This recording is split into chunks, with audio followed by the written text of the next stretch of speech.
ಯಾಕೆ ಹೇಳಕತ್ತಿ? ನಮ್ ತಂಗಿದ ಮದುವೆ ಆತ್ಲೆ. ಅದು ಖುಷಿ ಪಡ್ಲೆ, ನೀ ಯಾಕೆ ಹೇಳಕತ್ತಿ? ಖುಷಿ ಏನೋ ಐತಿ, ಇಷ್ಟು ವರ್ಷದಿಂದ ಜೊತೆಗಿದ್ವಿ. ದಿನ ತೊಡಿ ಮೇಲೆ ಮಲ್ಗಿಸ್ಕೊಳಕಿ, ಮನ್ಯಾಗ ಪುಟಾಣಿ ತರ ಅಣ್ಣ ಅಣ್ಣ ಅಂತಂದು ಮನಿ ತುಂಬಾ ಓಡಾಡಕಿ. ಆದ್ರೆ ಈಗ ಮನಿ ಫುಲ್ ಖಾಲಿ ಖಾಲಿ ಅನ್ಸಾದೈತ್ಲಿ. ಯಾವಾಗಾರ ಗಂಡ ಮನೆಗೆ ಹೋಗಬೇಕಲ್ಲೇ, ಸ್ವಲ್ಪ ಸಮಾಧಾನ ಮಾಡಿಕೆ.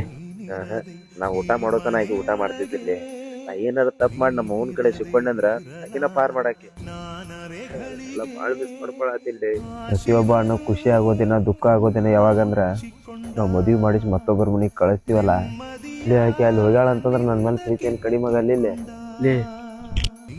ಇನ್ ಮ್ಯಾಲೆ ಯಾರ್ಲೇ ನನಗ್ ಊಟ ಮಾಡಿಸೋರ, ಯಾರ್ಲೇ ನನಗ ಅಣ್ಣ ಅಂತ ಕರಿಯವ್ರ, ಯಾರ್ಲೇ ನನ್ ತುಡಿ ಮೇಲೆ ಮಲಗಿಸ್ಕೊಳವ್ರ.